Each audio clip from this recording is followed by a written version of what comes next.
Почитувани граѓани, почитувани представници на медиумите. Правдата во државата се погребува. Судството и обвинителството се ставаат под директна контрола на Мицковски. Наместо независни правосудни институции, гледаме партиски инсталации. Наместо владење на правото, контролирано судство. Власта го смени јавниот обвинител за да се инсталира обвинител под нивна контрола. Јавно на телевизија Мицковски елиминираше независната кандидатка за јавен обвинител Ленче Ристовска. Иако таа доби максимални 10 поени од Советот на јавни обвинители со позитивна оценка за незината професионалност и стручност.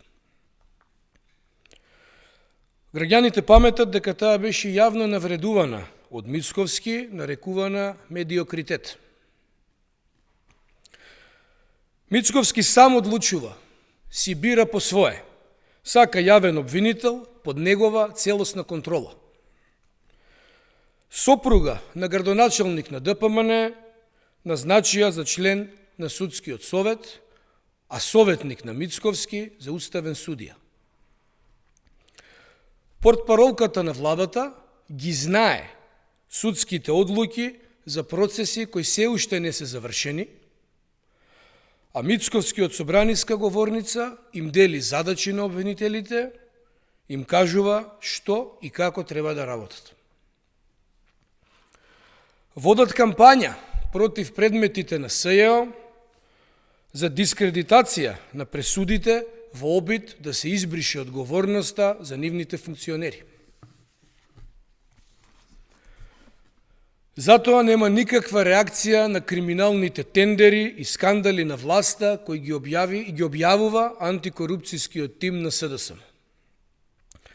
Поминаа повеќе од 80 дена, 81 ден конкретно, од првата пријава на СДСМ до ДКСК, но се уште нема никаков одговор. Над 80 дена сите молчат. Нема реакција ниту од обвинителството, ниту од финансиската полиција. Сите молчат. Нема одговор за 161 тендер за семејната фирма на Томовски. Нема одговор за 51 тендер преку општините за омилената фирма на власта Pyramid Building.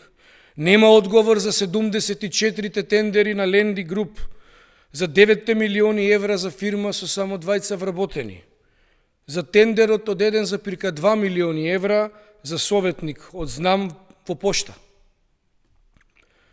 Додека власта се луксузира на грб на народот, се планираат нови авиони, часовници, чанти, врват криминални тендери.